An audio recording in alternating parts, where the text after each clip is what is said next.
우리가 1장부터 3장까지 좀 쉽지 않은 길을 이게 공부해 왔습니다. 이제 오늘 말씀은 지금까지 말한 복음에 대해서 이제 사도 바울 시점에서 성경이 무엇을 말하느냐, 이게 사도 바울이 하는 자기 이야기가 아니고 그 당시의 성경, 구약 성경에서 하나님이 말씀하시는 거 맞느냐, 이런 질문을 던지면서 이제 과연 그렇다는 것을 밝히는 내용이 되겠습니다.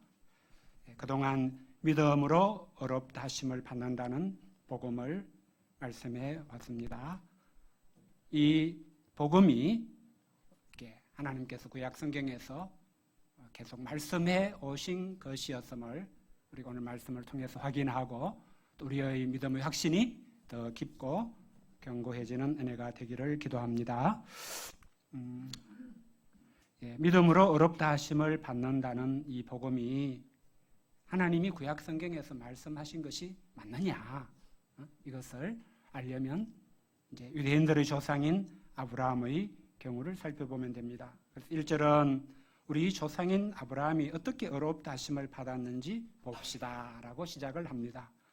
2절에서 보듯이 만일 아브라함이 행위로서 어렵다 하심을 받았으면 자랑할 것이 있을 것입니다 라고도 합니다. 다시 말해 자기가 무엇인가를 했다며 자기 의로 삼을 것이 아브라함에게 있지 않겠느냐는 것입니다. 그런데 아브라함을 보면 어떻습니까? 창세기 15장을 염두에 두고 지금 이런 말씀을 하고 있기 때문에 창세기 15장 1절에서 6절을 보면은 아브라함이 하나님 앞에서 자랑할 것이 있었는지 확인을 할 수가 있습니다. 한마디로 말하면 아브라함은 그 시점에서 하나님 앞에서 어떤 상태였는가 하면은 두려움, 또 불신, 자기 생각 이런 데 이제 빠져 있는 상태였던 것을 볼 수 있습니다. 그러니까 하나님 앞에서 아브라함의 모습은 행위로서 어렵다함을 받을 만한 어떤 것이 하나도 없었습니다. 하나님이 사람이 하듯이 하신다면 실망하셔서 야, 내가 10년 동안 너를 키우고 가르쳤는데 이것밖에 안 되냐? 아유, 몹쓸놈 하면서 자르셔도 할 말이 없는 수준이 아브라함의 수준이었습니다. 그런데 하나님은 이런 아브라함을 포기하지 않으셨습니다. 그에게 말씀으로 임하시고 이르시되 그 사람이 네 상속자가 아니라 네 몸에서 날 자가 네 상속자가 되리라 하시고 그를 이끌고 밖으로 나가셔서 이르시기는 하나를 우러러 무뼈를 셀 수 있나 보라. 또 그에게 이르시되 내 자손이 이와 같으리라 하고 하나님의 뜻을 말씀해 주셨습니다. 다시 말해서 그에게 소망을 심으시고 그가 믿음을 갖도록 격려하셨습니다. 아브라함은 자기 힘으로서가 아니라 하나님이 이렇게 그를 붙들고 씨름해 주시고 일하여 주셨기 때문에 하나님을 믿게 되었습니다.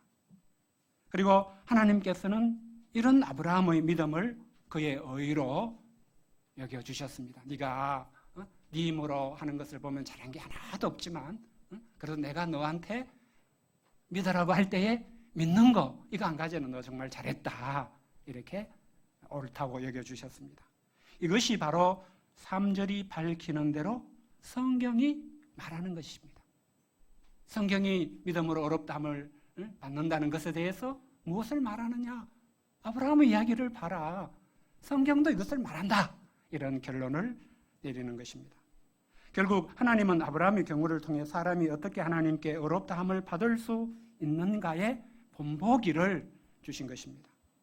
이미 지난주에 설명을 드렸지만 우리가 어떻게 이런 아브라함이 이르게 된 믿음이 있는 사람이 될 수 있는가? 이렇게 우리는 지난주에 이제 자세하게 한번 다루었지만 아브라함을 이제 복기해 보면, 되새겨 보면 확인을 할 수가 있습니다. 아브라함이 하나님을 믿은 것은 자기가 믿고자 해서 믿은 것입니까? 아브라함이 태어날 때 나는 하나님을 믿기 위한 역사적 사명을 타고 태어났노라 하면서 믿기 위해서 75년을 살고 믿기 위해서 25년의 인생을 계획하고 살았습니까? 그런 것이 아니었지 않습니까? 아브라함이 하나님을 믿은 것은 결코 자기 힘으로 행한 행위의 차원이 아니었습니다. 오직 하나님께서 아브라함을 믿음이 있는 사람이 되게 하고자 하셨기 때문에, 하나님이 작정하시고 뜻하셨기 때문에 아브라함이 그런 믿음의 사람이 된 것이었습니다. 그에게 말씀을 주시고 그 마음에 역사해 주심으로써 아브라함에게 믿음이 생기게 하셨기 때문에 아브라함이 믿는 사람이 된 것이었습니다. 아브라함을 그냥 내버려 두었으면 강 건너편에 조상을 따라서 다른 신을 섬기는 그 삶에서 벗어날 수가 없었던 사람이었습니다. 이는 우리의 경우도 마찬가지임을 우리는 항상 기억해야 됩니다. 이런 자 되었던 우리를 찾으신 분, 오늘 이렇게 예배드리도록 예배자로 부르신 분, 하나님의 말씀을 듣게 해주신 분은 오직 하나님이십니다. 네 하고 태어날 때 나는 하나님의 손에 찾은 바가 될 거야. 나는 하나님을 예배할 거야. 나는 하나님의 말씀을 듣는 것을 가장 사모하며 살 거야. 이런 인생의 계획표를 가지고 만들고 태어난 사람 없지 않습니까? 하나님은 우리에게도 아브라함에게 하셨듯이 일하셔서 믿음을 갖게 해주셨습니다. 우리 중에 이런 믿음을 이미 가진 분은 자신의 믿음이 내 자신에게서 난 것이 아니고 하나님이 선물로서 주신 믿음임을 알고 하나님께 영광을 돌릴 수 있어야 되겠습니다. 이 믿음으로 말미암아서 하나님이 우리에게 베풀어 주시는 모든 은혜를 생각하면서 이 믿음을 내게 선물로 주셨구나. 우리 하나님 영광을 돌릴 수 있어야 되겠습니다. 또 이 믿음이 아직 없는 사람이 있다면 걱정할 필요는 없습니다. 듣게 되었으니까, 이 믿음이 어떻게 생기는가 듣게 되었으니까 겸손히 하나님께 이 선물을 주시기를 기도하는 사람이 되면 좋겠습니다. 그렇게 기도하는 사람으로서 하나님께서 예수 그리스도 안에서 하신 일에 대해서 알기를 원하며 성경을 공부하게 되면 좋겠습니다. 그러면 하나님이 반드시 은혜 주실 것을 믿습니다. 오늘 말씀은 하나님께서 왜 이렇게 율법의 행위가 아니라 믿음을 의로 여기시는지를 좀 더 깊이 설명해 주는 측면이 있습니다. 사실 이에 대해서 생길 수 있는 여러 가지 의문이 있기 때문입니다. 우리가 앞에서 배운 말씀을 하나 기억하더라도 아니 하나님은 각 사람에게 그 행한 대로 보응하신다고 하셨으면서 왜 또 여기서는 행위를 보지 않고 믿음을 의로 여기신다고 하는지 좀 이상하다, 궁금하다 이렇게 질문이 생길 수도 있습니다. 우리는 이미 배웠습니다. 이는 사람이 자기 행위로는 아무도 어렵다 하심을 얻을 자가 없기 때문이었습니다. 그런 상황에서 하나님은 사람의 구원을 포기하지 않으시고 원래 처음부터 마음속에 두셨던 그 계획을 하나님은 실행하고자 하셨기 때문이었습니다. 그 길이 바로 믿음이라는 길이었습니다. 또 한 가지는 사람이 자기의 힘으로 구원을 얻을 수 없는 가운데 하나님의 은혜로 사람을 구원하시고자 하셨기 때문이었습니다. 너 구원받고 싶으면 네가 뭐라도 해야지. 네 힘으로 이거라도 해봐. 하나님은 이렇게 하는 대신에 완전히 100% 하나님의 은혜로 구원해 주고자 하셨기 때문이었습니다. 4절부터 6절이 말하려고 하는 것은 바로 이것입니다. 본문에는 일하는 사람의 비유가 나옵니다. 일하는 사람에게는 그 삭시 은혜로 여겨지지 아니하고 보수로 여겨집니다. 우리가 한 달 동안 일을 한 후에 월급을 받은 경우를 생각해 봅시다. 그때 우리는 그 월급을 은혜로 여기지는 않게 될 것입니다. 물론 내가 일할 수 있고 직장 다닐 수 있어서 월급 받을 수 있고 가족을 부양할 수 있어서 참 감사하다. 기본적으로 하나님 앞에 사는 사람들은 은혜로 여기겠지요. 그러나 그 내용 자체로 들어가 보면은 내가 받은 월급은 한 일에 대한 보수일 뿐입니다. 그 보수로 여겨지게 됩니다. 그런데 일한 것이 없을 때는 다르죠. 만일 어떤 사람이 어떤 달에 하루도 일하지 않았습니다. 그런데 그 사람에게 월급이 주어진다면 그때는 정말 은혜로 여겨지게 될 것입니다. 이 이야기를 왜 합니까? 믿음으로 말미암아 하나님께 의롭다 여김을 받는 것을 이해하도록 돕기 위한 것입니다. 마치 일한 것이 없는 사람에게 월급을 주듯이 경건하지 아니한 사람에게 하나님께서 하나님을 믿는 자에게 그 믿음을 의로 여기시는 것은, 그러니까 행위로 보면 경건한 게 하나도 없어요. 불의를 행하는 것밖에 없어요. 늘 말씀드리지만. 그런데 하나님은 그 사람이 하나님을 믿도록 이렇게 찾아오셔서 말씀을 가르쳐 주시고 하나님 하신 일을 설명해 주시면서 그래도 나를 믿어라, 하나님을 믿으라고 할 때에 그냥 하나님을 믿기로 한 것밖에 없는데, 믿게 된 것밖에 없는데 하나님은 그 믿음으로 인해서 어렵다 해 주시는 것이 어떤 의미가 있겠느냐는 것입니다. 그것이야말로 하나님의 은혜라는 것입니다. 사람이 믿음으로 말미암아 하나님께 어렵다 함을 받는 것은 믿음이라는 행위에 대한 보상이 아니라는 것입니다. 우리가 언어의 한계 때문에 믿는 자에게 하나님이 구원을 주신다면 내 믿음에 대한 보상으로 구원을 주시는 것으로 이렇게 이해할 수가 있기가 쉽습니다. 그런데 그것이 아니라는 것을 이해하는 것이 정말 중요합니다. 내가 한 어떤 행위에 대한 보상이 아니라 하나님은 믿음부터 시작해서 선물로 주셔서 은혜로 우리를 구원해 주신다는 하나님의 은혜라는 이 신앙의 기초 위에 우리의 신앙을 이제 세워나가는 것, 이것이 너무나 중요하기 때문입니다. 하나님은 아브라함을 통해서도 이것을 우리에게 처음부터 보여주고 알게 하기를 원하셨던 것입니다. 그래서 구원이 믿음으로 말미암는 것은 구원이 하나님의 은혜라는 것을 말하는 것입니다. 성경이 이것을 말하고 있다는 것을 여러 군데서 확인할 수 있습니다. 다윗의 이야기를 통해서도 이를 확인할 수 있습니다. 다윗은 시편 32편을 통해서 일한 것이 없이 하나님께 의로 여기심을 받는 사람의 복이 어떠한지를 이렇게 노래했습니다. 불법이 사함을 받고 죄가 가려짐을 받는 사람들은 복이 있고 주께서 그 죄를 인정하지 아니하실 사람은 복이 있도다. 예를 들어서 다윗이 엄청난 죄를 지었지 않습니까? 십계명을 감히 어기고 생까고 간음죄를 짓고 살인죄를 지었습니다. 이런 다윗은 이제 그 죄가 죄로 다루어지면은 죽어야 됩니다. 완전히 정말 다 왕의 자리에서도 쫓겨나고 사형을 당해야 맞습니다. 그래서 다윗은 어떻게 했습니까? 그런 자기의 죄악을 은폐하고자 했습니다. 무덤에 갈 때까지 아마 숨기고자 했을 것입니다. 그러나 사람의 눈에 숨길 수 있을지라도 사람들의 은밀한 것을 심판하시는 그날에 하나님의 심판을 피할 수는 없습니다. 다윗도 이것을 압니다.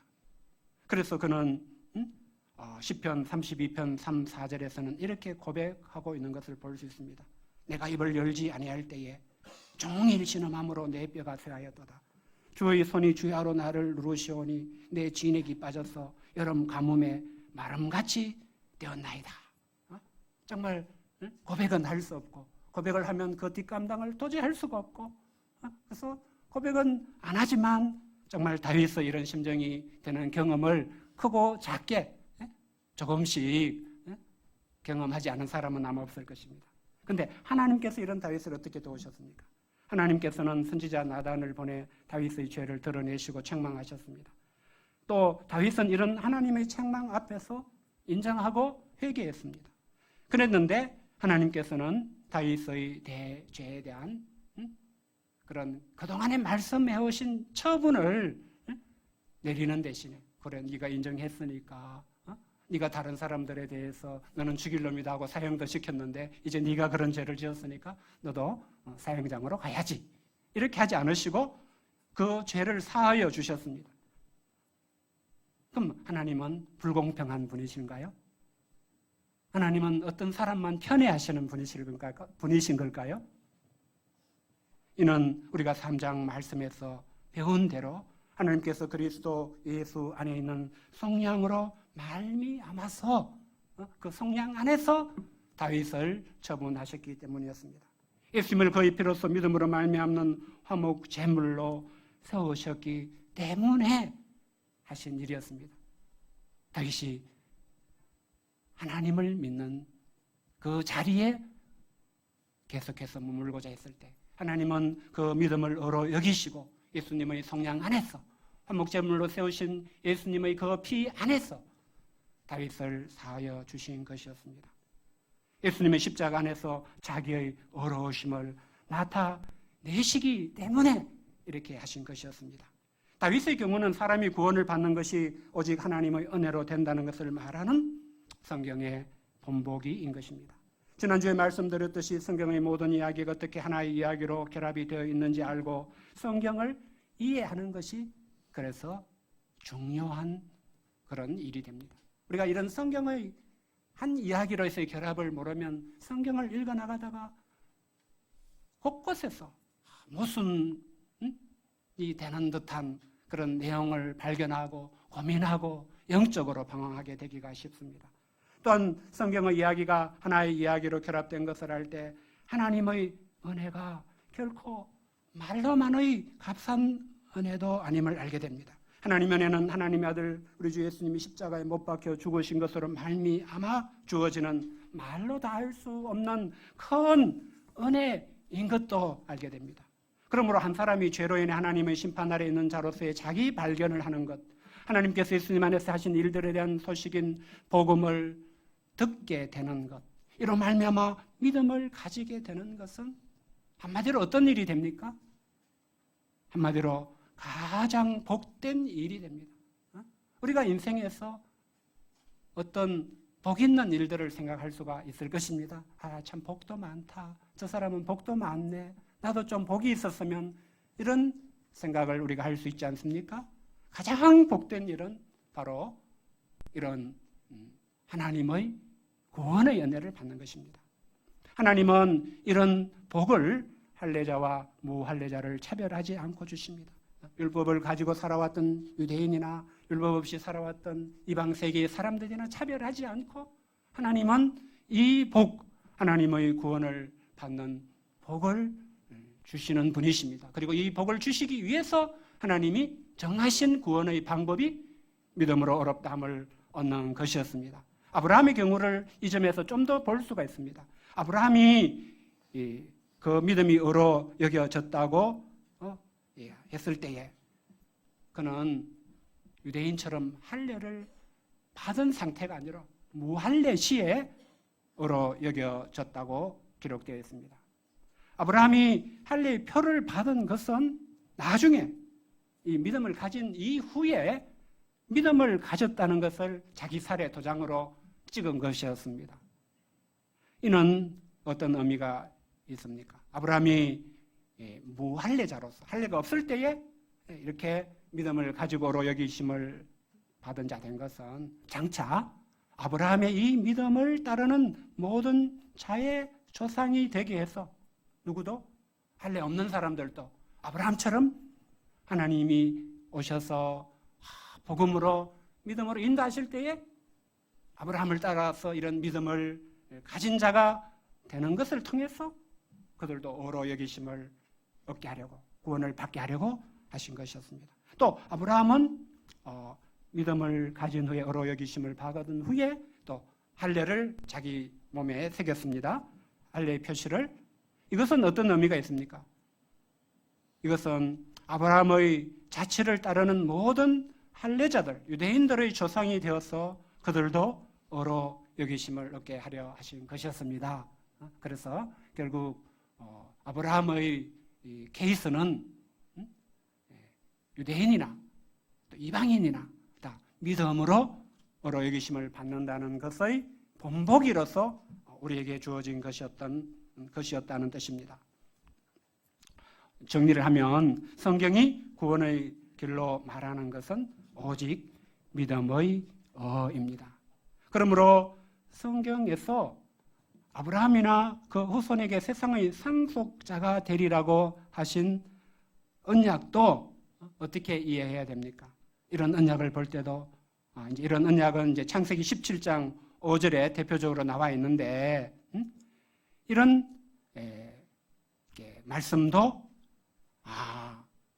하나님께서 의로 여기심을 이제 받게 하셔서 이루고자 하신 약속이었구나 이렇게 이해를 해야 됩니다.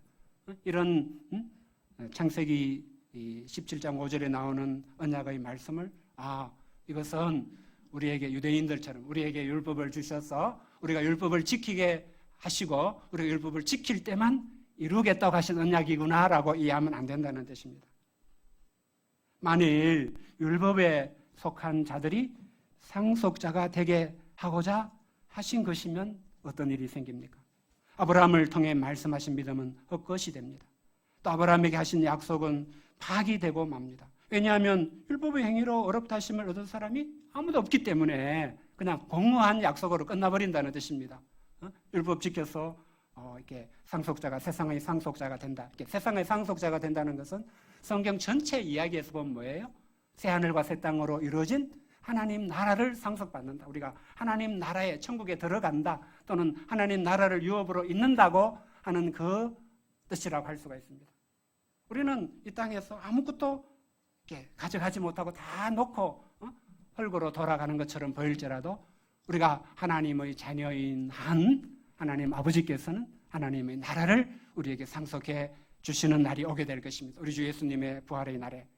자, 이 말씀이 율법으로 이루어지게 하고자 주신 것이라면 어떻게 된다는 것입니까? 이 약속은 공허한 약속이 된다. 이 약속은 그야말로 파기될 수밖에 없다. 왜냐하면 아무도 율법을 못 지킬 텐데 다 율법의로 어렵다는 사람이 될 수 없을 텐데 이런 뜻입니다.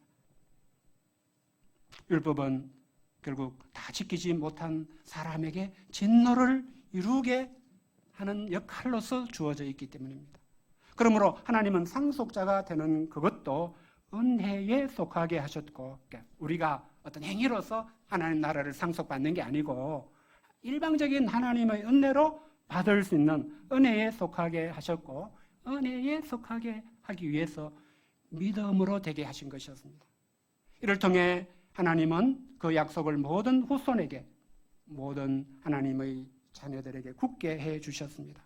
그래서 율법에 속한 자에게 뿐만이 아니라 아브라함의 믿음에 속한 이방인들에게도 그렇게 하셨습니다. 그래서 아브라함이 모든 사람의 조상이 된 것은 바로 이런 믿음으로 말미암아 어렵다 함을 받게 하신 사람이기 때문입니다. 성경이 이것을 일관되게 말한다는 것이 오늘 본문의 요지입니다. 17절 말씀에서 보면 하나님은 아브라함에게 내가 너를 많은 민족의 조상으로 세웠다는 말씀을 하셨고 또 아브라함은 이렇게 말씀하시는 하나님을 믿었다고 나와 있습니다. 이때 아브라함은 어떤 믿음을 가졌습니까? 그가 믿은 바 하나님은 죽은 자를 살리시며 없는 것을 있는 것으로 부르시는 분이었습니다. 왜 이런 말씀을 합니까? 사도 바울이 집요하게 우리를 설득해서 우리를 항복받게 하려는 것은 믿음이 사람에게서 나오는 것이 아니다. 사람이 자기 힘으로 믿는 것이 구원을 얻는 믿음이라면 아브라함도 하나님을 믿을 수 없는 사람이었다. 이 이야기를 우리에게 증명하는 것입니다. 실제로 아브라함이 자신의 형편을 보면은 바랄 수 없는 상황, 믿을 수 없는 상황이었습니다. 그럼에도 그는 하나님과 그 말씀으로 인해 바라고 믿었습니다. 아브라함이 하나님을 믿는 것은 오직 하나님이 아브라함을 내 후손이 이 같으리라고 하신 말씀대로 많은 민족의 조상이 되게 하려 하시기 때문이었습니다. 그러니까 계속 말씀했던 거죠. 하나님이 그냥 아브라함을 75세 나이 하나 없는 자식 하나 없는 아브라함을 정말 많은 민족의 조상으로 세웠어. 아브라함의 후손이 정말 하늘의 무별과 같이 되게 하고자 하시는 전능하신 하나님이 그런 작정을 하고 계시기 때문에 그런 마음을 먹고 계시기 때문에 그런 뜻을 가지고 계시기 때문에 아브라함은 하나님 때문에 하나님을 믿게 되었다는 뜻입니다. 그래서 아브라함은 구체적으로 보면 자신이 100세가 되어서 자기 몸이 죽은 것 같고 사라의 태가 죽은 것 같음을 알고도 믿음이 약하여지지 않았습니다. 하나님이 없다면 내가 100세가 되어서 죽은 것 같고 내 부인도 정말 90세가 되어서 정말 태가 죽은 것을 알고 있다면 믿음을 갖지 않아야죠. 믿음을 갖는 게 정신 나간 짓 아닙니까? 말이 안 되는 짓이죠. 하나님이 없다면. 그런데 아브라함은 그랬는데도 왜 하나님을 믿었는가? 믿음이 약해지지 않고 아브라함에게는 하나님이 개인적으로 내가 너를 많은 민족의 조상으로 세웠다. 네 후손이 하늘의 뭇별과 같을 것이다. 이렇게 계속 말씀하고 계시기 때문에 전능하신 하나님이 자기에게는 그렇게 말씀하고 계시기 때문에 모든 사람에게 똑같이 이렇게 말씀하시는 건 아니잖아요. 그 원리는 들어있지만 하나님을 믿으라는 원리는 들어있지만 모든 100세 된 사람한테 내가 너를 조상으로 세웠다. 네 후손이 땅의 모래 같고 하늘의 별과 같을 것이 이렇게 그런 식의 구체적인 말씀을 하지는 않으시잖아요. 믿음의 원리가 같다는 뜻이지. 그런데 어쨌거나 아브라함은 직접적으로 자기에게 그렇게 말씀하셨기 때문에 자기 현실을 보면 믿을 수 없고 믿는 게 정신 나간 짓인데 하나님을 믿었다는 것입니다. 이것을 통해서 무엇을 말하려고 하는 것입니까? 아브라함의 경우에 행위로서 믿는 것이 그의 믿음이라면 그도 자신의 형편으로 인해서 믿을 수 없는 것이었다. 아브라함에게서도 믿음을 기대할 수 없었다. 그럼에도 그가 믿음을 가졌던 것은 왜냐? 철저히 처음부터 끝까지 하나님 때문에 하나님으로 말미암아 가지게 된 것이 아브라함의 믿음이었다. 더 쉽게 말하면 하나님이 아브라함에게 믿음을 갖게 하셨다. 이런 뜻입니다. 그리고 아브라함에게 의로 여겨진 것은 바로 그런 차원의 믿음이었다. 여기에 무슨 아브라함의 자기 의가 끼어들 자리가 있느냐, 자랑할 때가 있느냐. 철저히 하나님의 은혜였다. 우리가 로마서 1장에서 4장을 공부하고 마음에 새길 수 있어야 되는 것이 있다면 구원은 하나님의 은혜로 받게 되는 것이다. 하나님의 은혜다. 이것이 우리의 신앙의 중심에 세워져야 됩니다. 이렇게 성경을 통해 하나님이 아브라함에게 믿음이 의로 여겨졌다고 하신 것은 단지 아브라함만 위한 것은 아니었습니다. 하나님께는 더 큰 그림이 있으셨습니다. 그것은 의로 여기심을 받을 우리도 위하는 것이었습니다. 이때 우리는 물론 예수 우리 주를 죽은 자 가운데서 살리신 이를 믿는 사람으로서의 우리입니다. 하나님께서 성경을 통해 우리에게 예수 우리 주를 죽은 자 가운데서 살리신 하나님에 대해서 말씀해 주셨기 때문입니다. 우리는 그 이야기의 시작에서는 우리가 처음 성경을 공부할 때는 어떤 느낌을 받습니까? 계속 성경이 나를 그냥 몹쓸 죄인으로 만들잖아요. 너 하나님 앞에 경건치 않다. 너 하는 짓거리가 얼마나 불의가 많냐. 너 뭐 예쁘다고 다냐. 뭐 유튜브에 보니 그런 것도 있던데 예쁘면 다시 뭐 이런 애가 있더라고요. 우리 뭐 하나 잘하는 게 있으면 그것 때문에 그냥 다 잘하는 줄 알아요. 그래서 뭐 어제 신문에도 보니까 의사협회 부회장님이 간호사들을 막 모욕하는 뭘 그렇게 나대냐. 그렇게 나댈 거면 대학 갈 때 어디 가지. 너 왜 간호대 갔냐. 이렇게 이제 사람을 점수 갖고 머리 갖고 무시하는 그런 것 때문에 이슈가 되는 것도 봤는데 뭐 한 가지 잘하면 다 잘하는지 알죠. 그런데 하나님이 너 그래 그럼 한 가지 잘하는 게 인정할게. 그럼 내가 성경에 말하는 정말 365개 하지 말라는 것과 248개 하라는 것도 다 600 뭐지 다 더하면 얼마 됩니까? 하여튼 630개? 하여튼 그 1 너 했니 안 했니? 2 했니 안 했니? 3 했니 안 했니? 4 했니 안 했니? 이렇게 따지면 못한 것밖에 없죠. 뭐 얼마나 비참한 죄인일 수밖에 없겠습니까?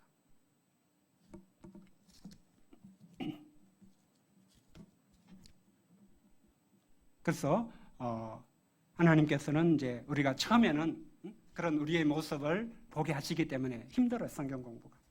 괜히 내가 이상한 사람 되는 것 같아. 나 멀쩡하게 남 해 안 끼치고 내 정말 그래도 나 다른 사람을 위하는 마음을 먹고 건실한 이 시대의 청년으로서 한 시민으로서 내가 살고자 했는데 성경 공부하니까 나를 자꾸 이상한 죄인으로 만들어. 막 음욕을 품고 여자를 보는 자마다 간음하였느라고 완전 나는 간음범으로 몰고 내가 형제를 욕했다고 막 나를 살인범으로 몰고 막 형제나 부모를 더 사랑하면은 막 죄인이라고 그러고 완전히 되게 이상한 사람을 만들어서 야 이거 성경 이거 잘못 알았다가 괜히 이상한 사람 되겠다고 포기하고 싶을 수도 있죠.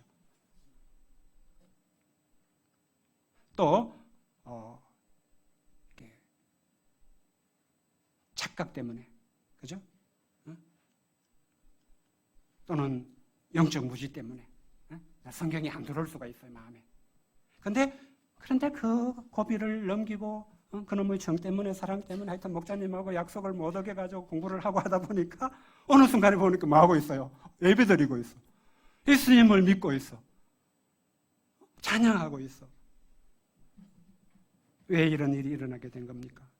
하나님께서 우리로 하여금 주 예수 그리스도를 믿게 하셔서 우리를 구원하시기를 원하시고 기뻐하시기 때문이었습니다.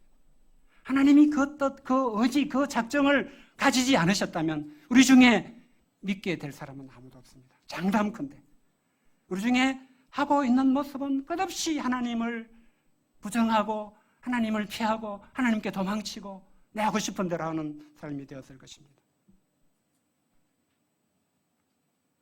하나님이 우리를 포기하지 않으시고 말씀해 주시고 예수님 안에서 우리를 위해 필요한 일이라면 무엇이든지 다 하셨기 때문에 우리가 은혜로 구원을 받게 된 것이었습니다.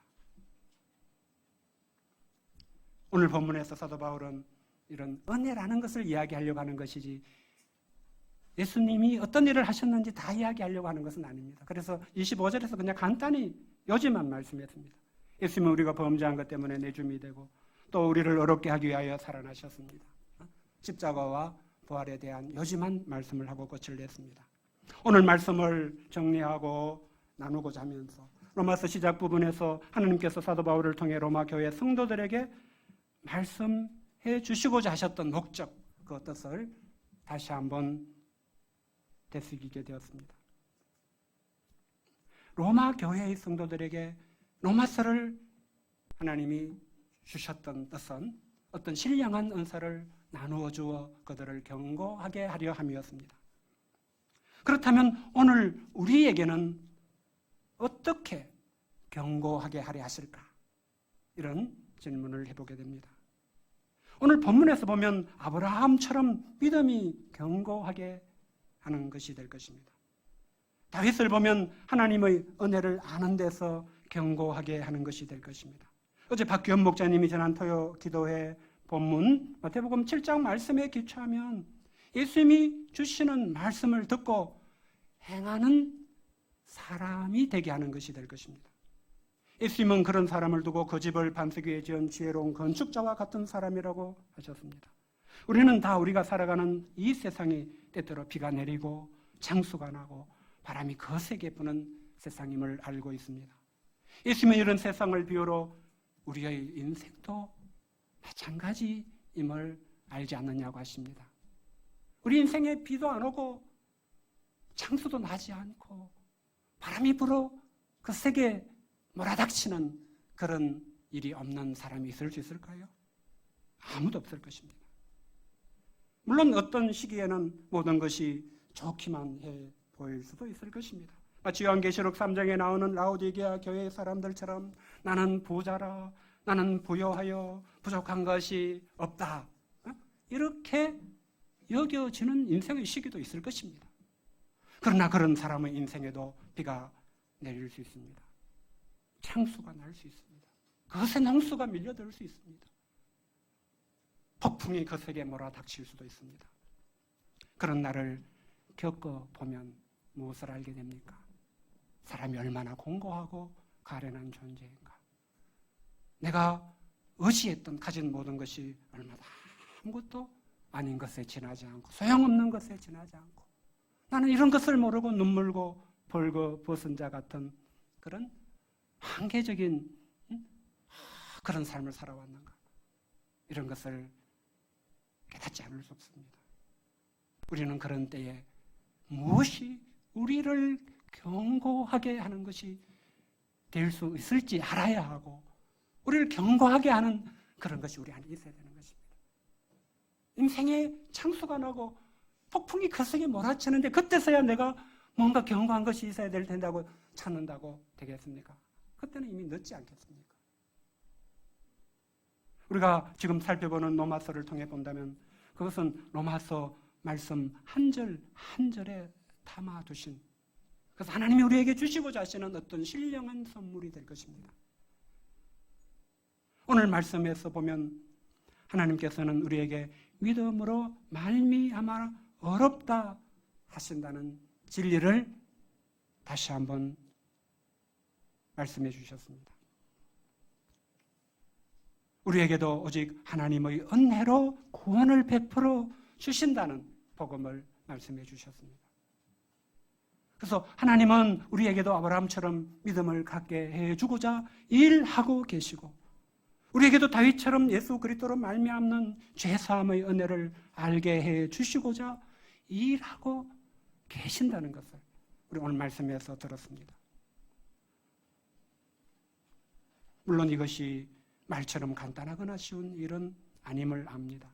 아브라함의 경우를 보니까 75세에 시작해서 25년이 걸리는 상당히 긴 작업이었습니다. 다윗의 경우를 봐도 거의 평생에 걸친 연단의 과정이 필요했던 일인 것을 볼 수 있었습니다.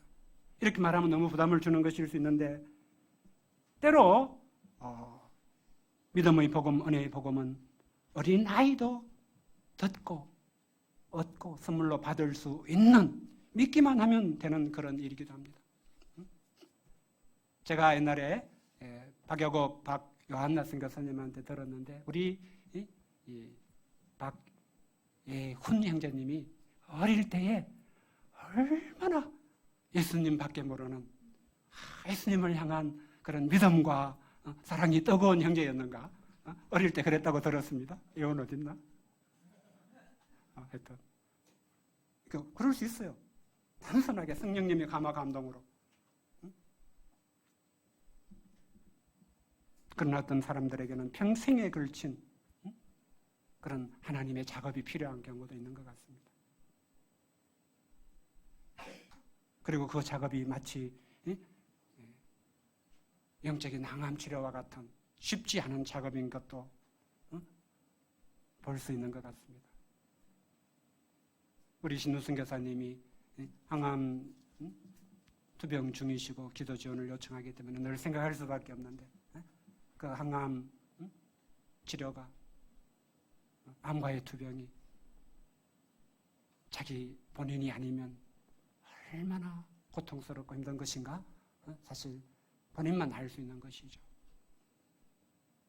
우리가 은혜의 복음, 믿음의 복음을 깊이 받아들여서 정말 예수님과 아까 우리 찬양에 나온 것처럼 예수님과 함께 죽고 예수님과 함께 사는, 예수님의 그 십자가 못 박힌 손에 내 손을 포개고 예수님 십자가에 못 박힌 그 발에 내 발을 포개는, 그래서 주를 위해서 주를 따라서 살아가는 그런 삶의 형식을, 삶의 방식을 우리가 형성하게 되기까지는 우리 안에 있는 육신 때문에 마치 항암 치료와 같은 고통스러운 그런 과정을 필요로 하기도 하는 것을 우리는 봅니다.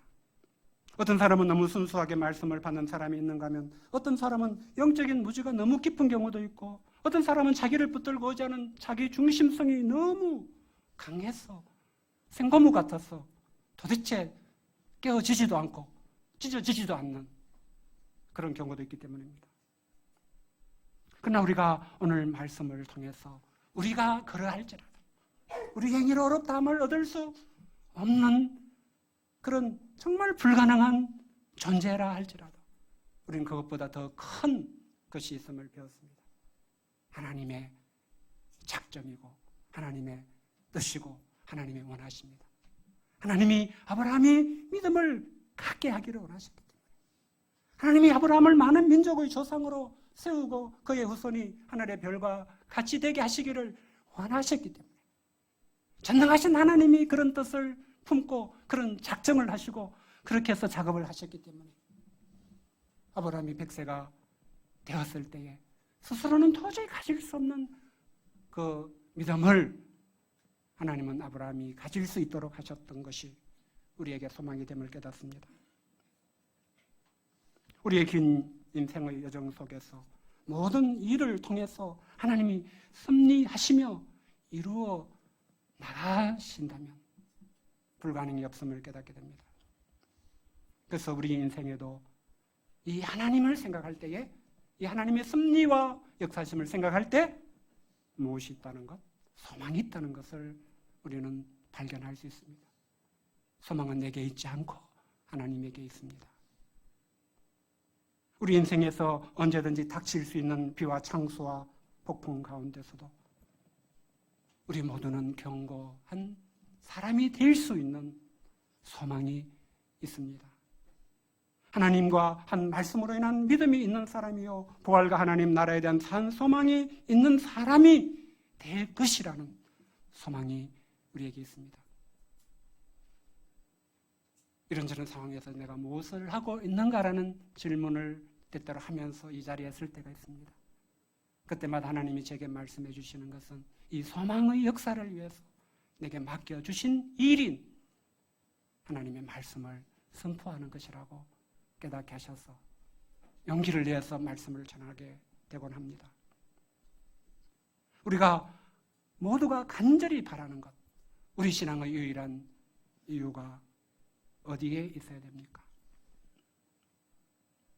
우리가 죄와 죽음, 하나님의 진노와 분노의 심판 아래에서 은혜로, 하나님의 은혜로 구원을 얻게 되는 것, 그것이 결국 유일한 우리의 소망이 되어야 할 것입니다.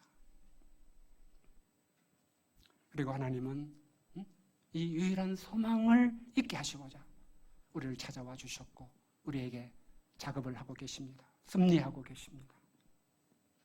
하나님께서 로마서 공부를 통해서 우리 모두에게 이 은혜가 풍성해지게 축복해 주시기를 기도합니다.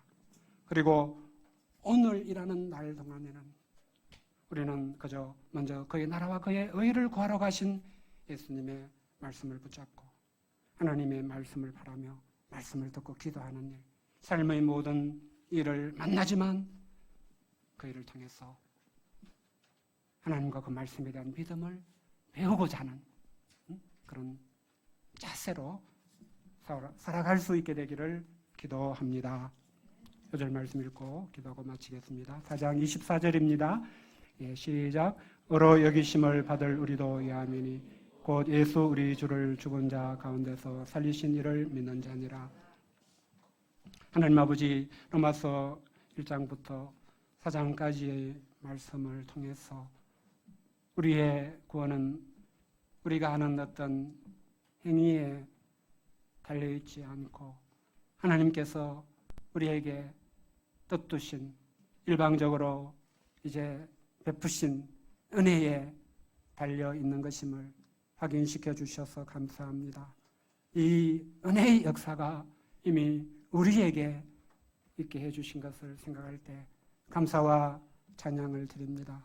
우리가 이 은혜 위에 굳게 인생과 신앙의 토대를 둘 수 있도록 축복해 주시고 이 토대 위에서 우리가 걸어가야 할 다음의 걸음들, 우리가 형성해야 될 우리의 삶의 모습이 어떠해야 되는지 앞으로도 계속 인도해 주시고 우리가 하나님께 영광 돌릴 수 있도록 축복해 주시기를 간절히 기도합니다. 예수님의 이름으로 기도하였습니다. 아멘.